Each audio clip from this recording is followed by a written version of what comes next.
Hey guys, I'm Jameson with Rogue Engineer, and today I'm going to be showing you how we installed this UV filtration system in our well water plumbing. Let's get started.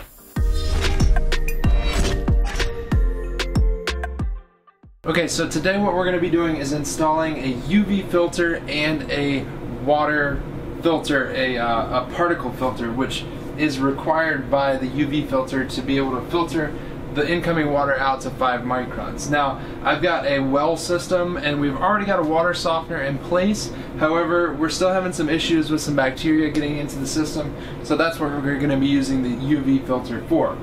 Now, first things first is I went to the hardware store and I got a lot of the fittings that I needed, and then I've laid it out how it's going to kind of go on the wall so that I know I have all the fittings that I need to get this done. Now that I've got this all laid out, I know I have what I need. I'm going to go ahead and install these two units on the wall where they're going to go.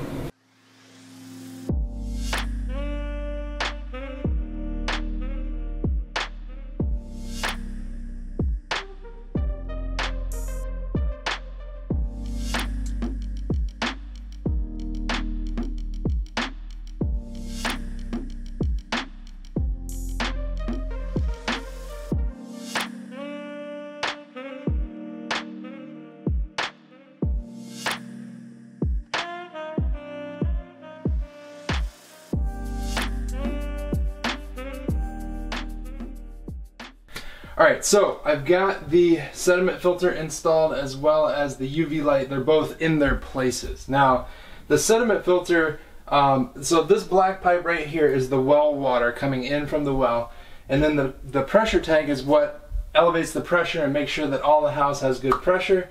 But the sediment filter we want right after, immediately, to filter out all of the sediment before it gets to our fixtures. But the UV light, we actually want that to be the last thing in the line. So this is going to go through our sediment filter first, then it's going to go up here to our water softener, and then this line I'll cut here, connect to the inlet of our UV system, and then the outlet will go back and tee into our main line that goes from there to our water heater, and then all our cold water for the fixtures.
So I've been using a few new tools on this project. One is the new RYOBI 1 Plus HP Impact, and this is just like their kind of subcompact version of their impact driver.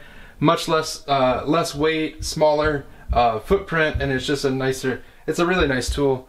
I've also been using their PVC cutter, which is a neat tool. I've been using it for PEX, which this is way more than you would ever need for PEX. However, being able to even cut PVC without having to manually do it is a really nice tool to have. I've been also using their PEX crimper for this project, which is a very nice tool. Obviously 18 volt powered, and being able to crimp 3/4 and 1/2 inch PEX fittings has been really nice. But now that I've got all this in, I need to go ahead and drain the water line. So what we're going to do is we're going to turn off the water supply from the well, and then I'm going to go and turn on a bathtub nearby to drain the water and reduce all the water pressure in the lines. And then we can start to cut into our water lines and get everything tied in so all of this is plumbed in how we want it.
So I hope you guys enjoyed this video. I know it's not the typical woodworking project that we put out, however, it's something new and I wanted to try something new for a change, so we tackled plumbing this time. And you know, overall it was a pretty easy process, especially once we were able to lay out the system on the floor and kind of figure out how everything was going to come together. That made the installation go pretty quickly, which is ideal when you're working with water because you want to limit the amount of time that the water is off in the house. But hold up, before you go, make sure you hit the subscribe button if you haven't already. And if you want the full write-up on this system, make sure you check out that button right there. That's going to take you on over to the website. Until next time, be safe and happy building.